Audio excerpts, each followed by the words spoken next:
I'll give you a choice. All right. Scorpions' new live record. Vince Neil returns to the stage after almost a year. Or David Lee Roth continues to suck. Well, my curiosity wants to know what's going on with Vince Neil. Okay. Has it been really a year since he's been 10 on months. stage? Really? Yep. All right. Well, I'm going to let you get into it. Yeah, About the explanation is about what the fuck is going on with him. They're not really saying, but I'm pretty positive it's a heart attack. Okay. And I've heard that from people, and I've heard, well, when you hear his explanation here, you'll be like, probably. Is that surprising? No, not at all. Definitely not at all. How old is Vince? What is he, 64 or something? Well, let's see. Vince Neil. I mean, he's been very overweight for 20 years. 64, you're right. Yeah. And, his lifestyle is not the most healthy, and no. He's not the healthiest guy in the world. He's not. So if he suffered heart issues, not surprising. No, it's definitely not surprising. Motley Crue singer Vince Neil performed live for the first time in nearly 10 months last night, Friday, August 1st. So Motley Crue has been sidelined for that long? Yeah. Holy shit. Time really does fly. Yeah, well, I mean, it's last summer. All right. Now we're at the end of this summer. I know. It's ridiculous. It just goes by so quick. Mm-hmm. I mean, that would be, if he's back on stage here, probably the last of the stadium tour. It's the last he was on stage. All right. Also appearing on the bill were Poison's Bret Michaels and Rat's Stephen Pearcy. And that is where my co-host happens to be tonight, out with Stephen Pearcy and Bret Michaels again. And I think Vince. So basically what you and I have spoken about as far as like the participation of your co-host with Chris Akin Presents. Yeah.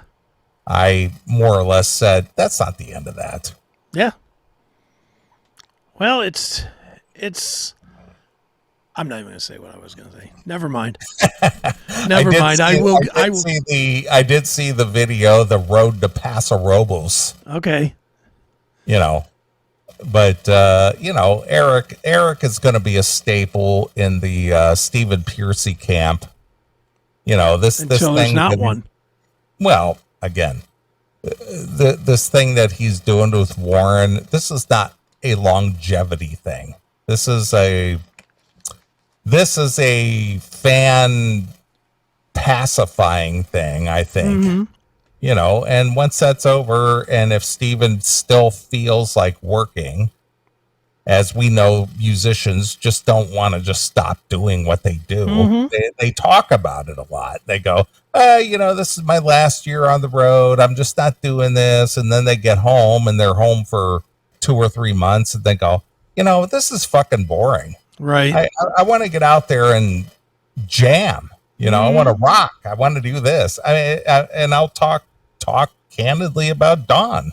I did with Don for 30 years. Right. And he's talked about, I'm going to retire. I'm not going to do this. It's like, well, if you decide to do that, if you do, what are you going to do? Well, it's like, you're going to do this for 3 or 4 months. And then you're just going to go, I'd like to play a few shows. Right.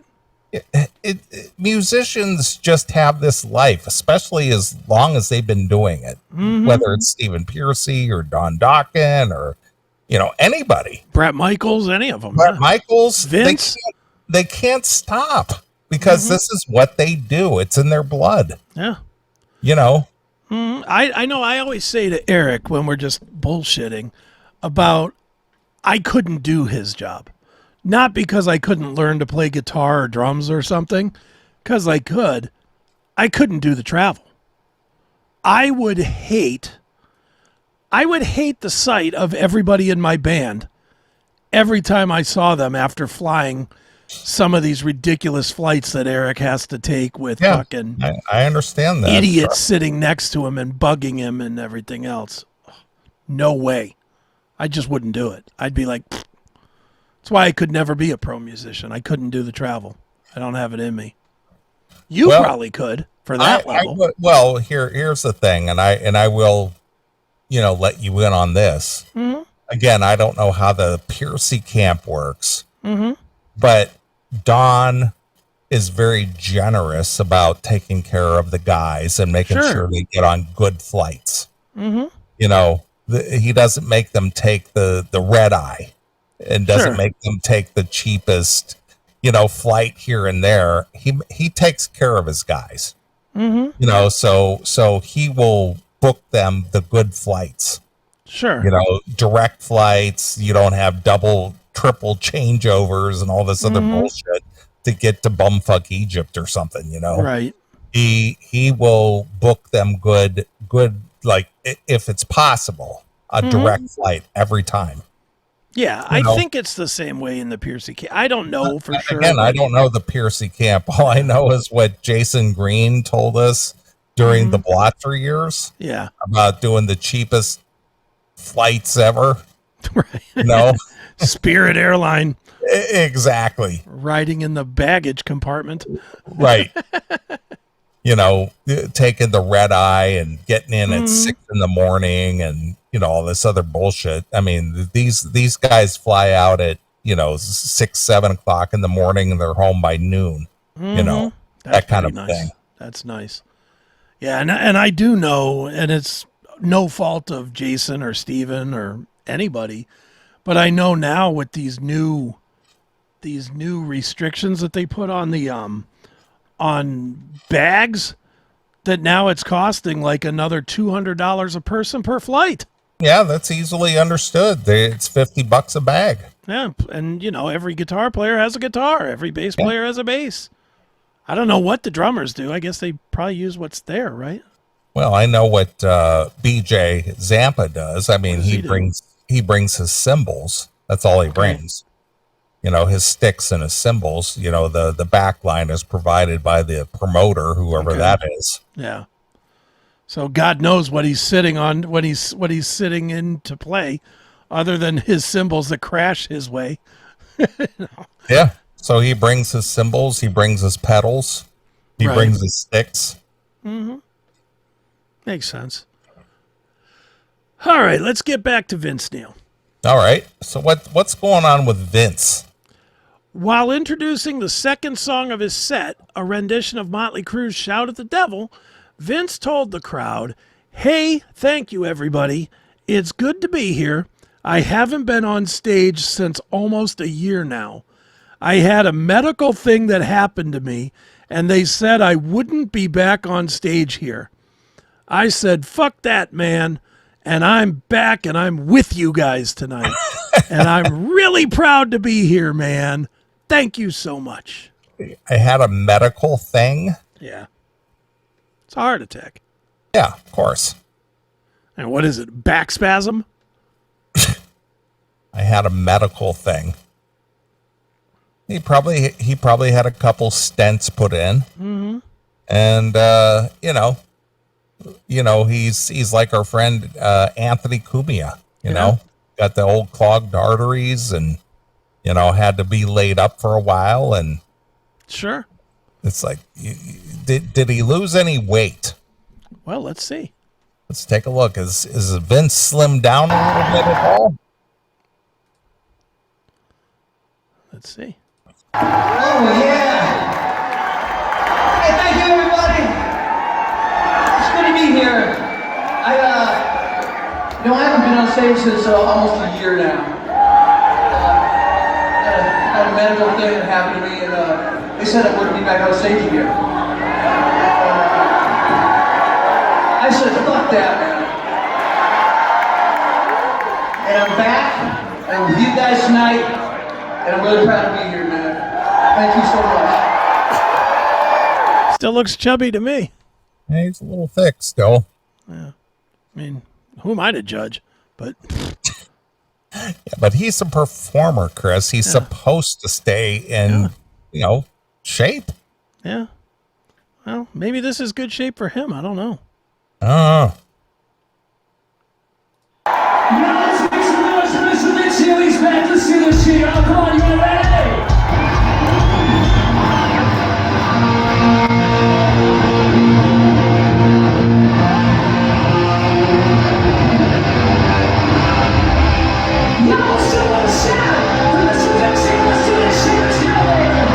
Oh, yeah. Look at the belly. Wow. 10 months. Nothing's changed. My man ate a bunch of burritos and pizza during those 10 months. Hey, good for him. He's rich. He can afford it. Yeah, no, but what's rich if you're dead? Live the way you wanted to. I guess. What's the thing? It's better to burn out than fade away. Yeah. Well, he's going to definitely burn out. All right, here we go. See, I haven't watched this far into it. I'm curious if he's now singing all the words now that he's had the heart attack. I mean, just his speaking voice sounded pretty clear, crystal. He didn't sound all raspy or anything. No, he sounds okay. So let's see.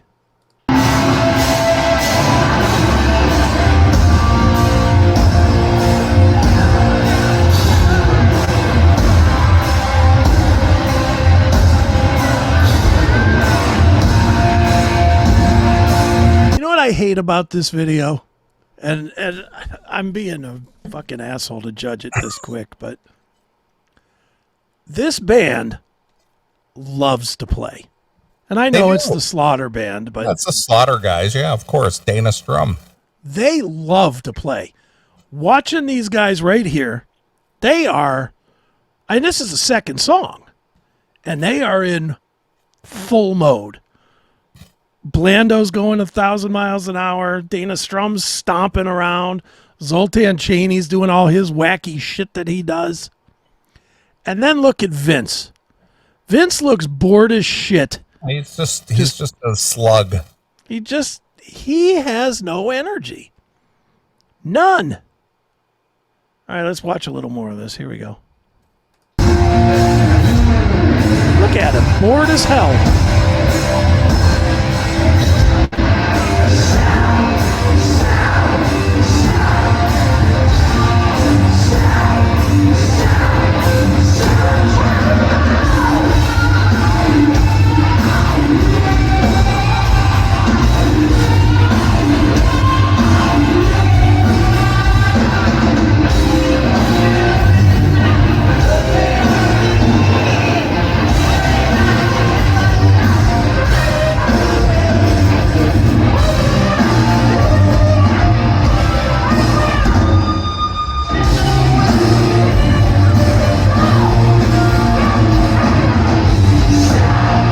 What do you give him? 6? Yeah, 6. I mean, better than before. He sounds better. Now, this is only the second song of the show. True. Dana Strum is 67. Is he really? Yeah. He looks 20 years younger than Vince. But he's a healthy guy. I know Dana Strum gets a lot of flack because he kind of comes off as a real arrogant, pompous asshole. Sure. But I've hung out with Dana on a couple of occasions over the years. Okay. And he's always been cool with me. I never had an issue with Dana, But, 67, energetic, just running around the stage. Yeah.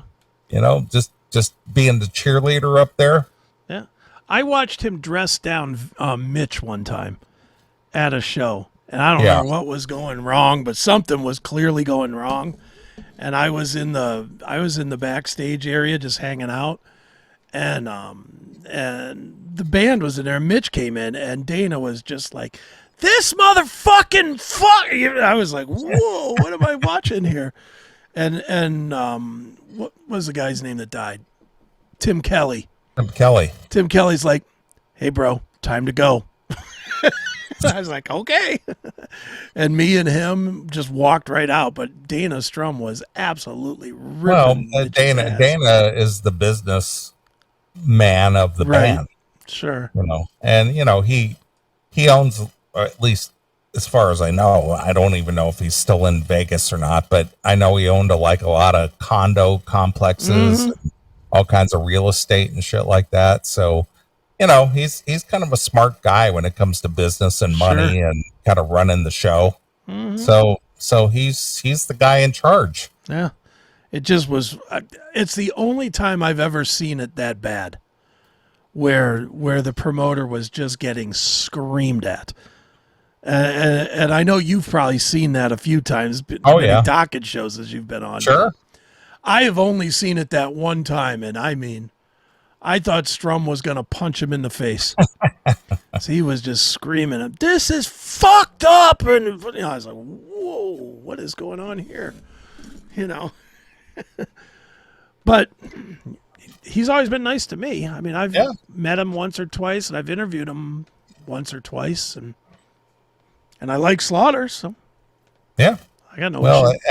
Actually, one of the shows, going back to one of our most infamous segments on the classic metal show in our whole career about the whole Jan Keeneman thing. Yeah. They played at the Akron Rib Fest back in 2002, which is where they were doing the Voices of Metal, which was Stephen Pearcy band. Yeah. Because he had just left Rat again. And Vince Neil and Vixen and Slaughter. Right. And that's where I got that infamous recording of Steven going, "Nelly, isn't that like a horse?" Whee! Right. Nelly. Is that your name? That kind of right. shit. And then I was back there, and this was when I was dating Kelly, if you remember her. I remember Kelly. And her kids were at the show with me, and I walked over to Dana and I said, "Hey, this is, introduced him," and he goes, "Yeah, let's take a picture together." And he just kind of put his arms around us and stuff. "Hey, cool, man. It's good to meet you and all that stuff." And in fact, I think, if I'm not mistaken, I think this is where this ID is from. Okay. Let me get this ID real quick. I mean, it's been that long. I believe that was 4th of July of 2002 at the Akron Rib Fest. A mere 23 years ago. Yeah, I know. It's been a long time. But it's just funny. This whole show is just, as long as it's been, it went so fast. Yeah. Here it is. I think this is where he did this ID for me back then. Hey, this is Dana Strum from Slaughter, and you're hanging out with every one of my motherfucking friends on the goddamn Classic Metal Show. Let's get fucked up together. And of course, that was when you were on FM, so you couldn't use that at all.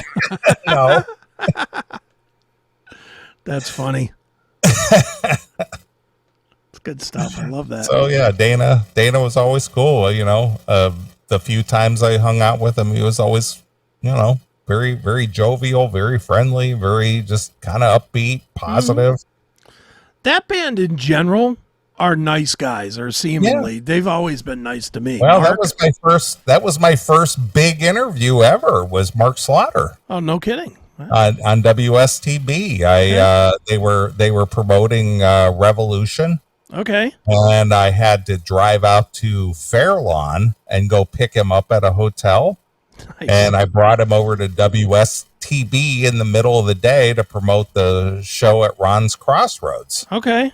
And I literally have this on video because Kelly at the time, she brought her video camera and filmed Mark in the WSTB studio. Right.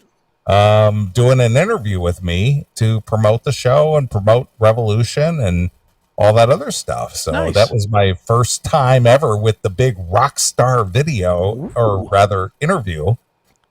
And I have that in the archives. Nice. Very nice. Yeah.